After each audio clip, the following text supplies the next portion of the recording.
Jammu and Kashmir's Chief Minister, recently elected Omar Abdullah, has put out a statement condemning the grenade attack in Srinagar. It's a big test, remember, as much for the government of Jammu and Kashmir and for the centre, with the whole narrative that had been put out that there's this certain normalcy that is returning to Kashmir Valley. Omar Abdullah says the grenade attack is extremely disturbing, no justification for targeting the innocents.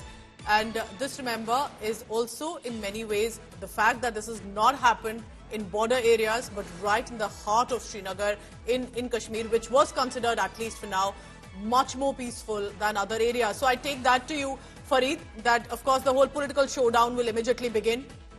Omar Abdullah also maintaining that while law and order is with the centre, they'll have to work in tandem with each other. But what do you think, Farid, from your experience, that not targeting the border, but targeting innocent civilians, Kashmiri civilians, who are just busy shopping out on a Sunday afternoon? Well, yes, Pooja, it's very hard to find sense in these kind of attacks because even if you play the devil's advocate, the militant outfits claim that the security forces are the enemies.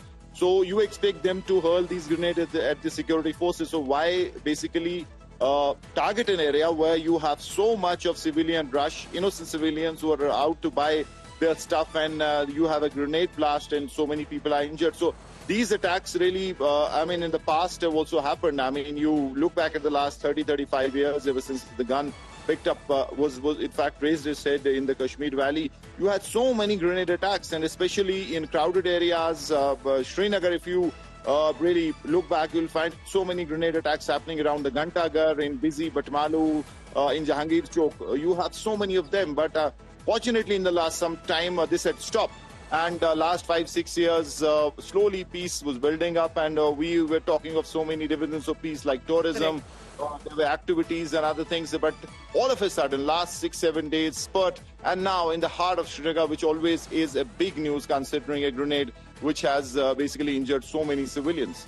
Farid, what is your assessment? Security forces must be on the job, that there are at the site as well, that there must be the deployment of senior officers and others who've reached and trying to investigate what happened?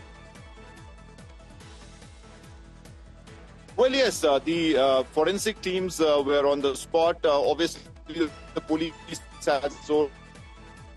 Okay. They were all their senior officers, and crucial evidence has been gathered.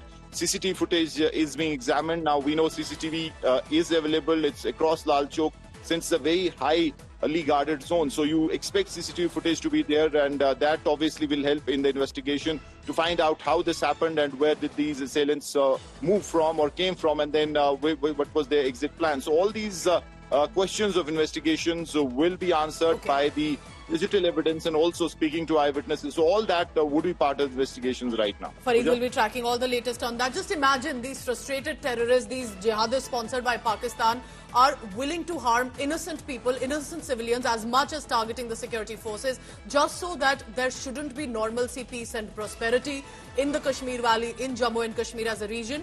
But I'm sure they also realize that the security forces are on the job. Terrorists are being neutralized in the past few days as much. So therefore, our armed forces will be on the job, and we'll know in some time about what exactly happened in this case.